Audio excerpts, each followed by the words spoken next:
Chers amis diginautes, bonjour et bienvenue sur DigiSchool. Je m'appelle Bernard et c'est ensemble que nous allons explorer cette partie de la génétique avec son vocabulaire un petit peu rébarbatif. Vous êtes prêts? Alors suivez-moi.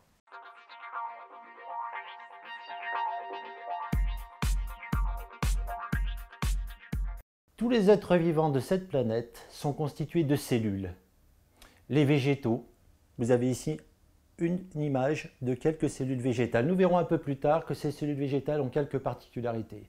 Les végétaux, je disais donc, mais aussi les cellules animales. Au fond de votre œil, voici ce que vous avez au fond de votre rétine, ces cellules-là. Alors, malgré les différences qui peuvent exister entre une rose et les cellules cardiaques d'une fille qui voit battre son corps en regardant cette même rose, il y a pourtant des points communs à ces cellules-là. Quels sont-ils? On peut dire qu'il y a grosso modo 3 éléments essentiels dans une cellule. Il y a ce qui délimite la cellule, la membrane plasmique. Au centre, quelque chose d'un petit peu bizarroïde, dont on parlera dans d'autres vidéos, qu'on appelle le noyau. Et entre ce noyau et cette membrane plasmique, eh bien, il y a toute une zone que l'on appelle le cytoplasme. Nous allons voir de plus près ce qu'il y a dans ce noyau, même s'il faut préciser que toutes les cellules n'ont pas de noyau. Vous verrez également ça plus tard dans d'autres vidéos. Si nous faisons éclater un de vos noyaux, que trouve-t-on à l'intérieur? Eh bien, on y trouve ceci, ce que l'on appelle des chromosomes. Vous en avez ici une illustration très belle, où vous pouvez constater que ces chromosomes ont des formes assez particulières. Chacun de ces chromosomes est constitué de 3 parties essentielles. Une espèce de forme de X. Ces éléments-là, celui-ci ou celui-ci encore, c'est ce que l'on appelle une chromatide. Comme vous le constatez, un chromosome est donc constitué de 2 chromatides reliées entre elles par une zone que l'on appelle le centromère. Finalement, un chromosome est fait de 2 chromatides accrochées entre elles par un centromère. Alors chez nous, chez vous, chez l'être humain, combien de chromosomes? Vous avez ici ce que l'on trouve dans le noyau d'une seule cellule d'un être humain.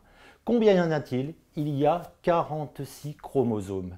Ces 46 chromosomes ont des formes qui peuvent être très différentes. Regardons ça de plus près. Tout le monde connaît les différences qui existent entre les hommes et les femmes. Eh bien, génétiquement, il existe également des différences. Lorsque l'on classe ces chromosomes par paire, que l'on numérote, comme vous le voyez ici, de 1 à 22 et la 23e paire, voici ce que l'on trouve dans toutes les cellules d'un homme. 22 paires, plus cette 23e paire, dont les chromosomes ont des formes différentes. Cette 23e paire est faite de 2 chromosomes que l'on appelle XY. Oui, vous les hommes, nous les hommes, avons une 23e paire faite de X et Y. Qu'en est-il chez la femme? Eh bien, chez la femme, il y a également, même si cela peut en étonner certains d'entre vous, 23 paires de chromosomes. Vous retrouvez ici la 22e paire dont on a parlé tout à l'heure. Eh bien, la différence réside dans la 23e paire. Voilà cette 23e paire chez une femme. Elle est constituée cette fois-ci de 2 chromosomes identiques, de forme identique. C'est ce que l'on appelle la paire XX. Comme vous pouvez le voir ici, eh bien, il n'y a pas de Y. En résumé, nous les hommes avons un Y à la place d'un X chez les femmes. Si l'on s'intéresse aux autres êtres vivants dont on parlait au début de cette vidéo, qu'en est-il? Eh bien, regardez, votre chat, lui, a 38 chromosomes. Votre chien en a 78 et vous retrouvez ici notre homme en plein effort avec ses 46 chromosomes.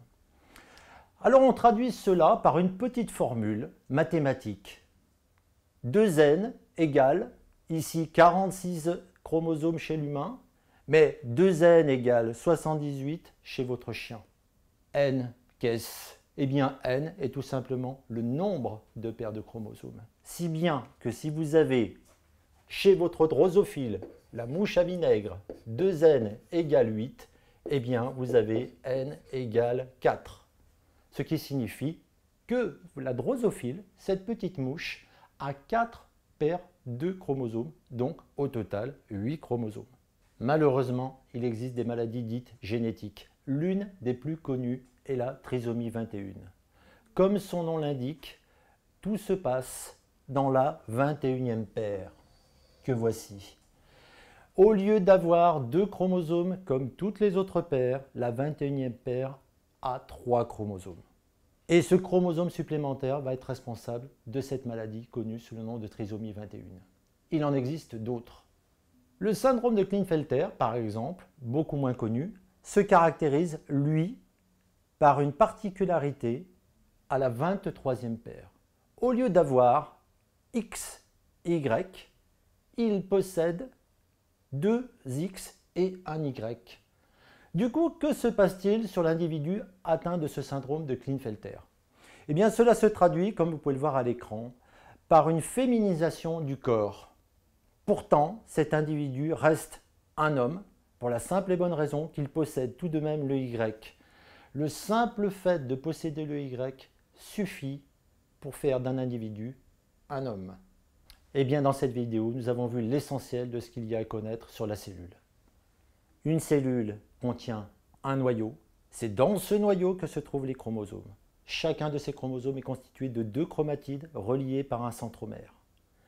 Et c'est à l'intérieur de cette chromatide que nous retrouverons la molécule d'ADN dont vous avez tous entendu parler dans vos séries policières préférées. Merci d'avoir suivi cette vidéo. Abonnez-vous à la chaîne, laissez-y des commentaires et à bientôt sur DigiSchool.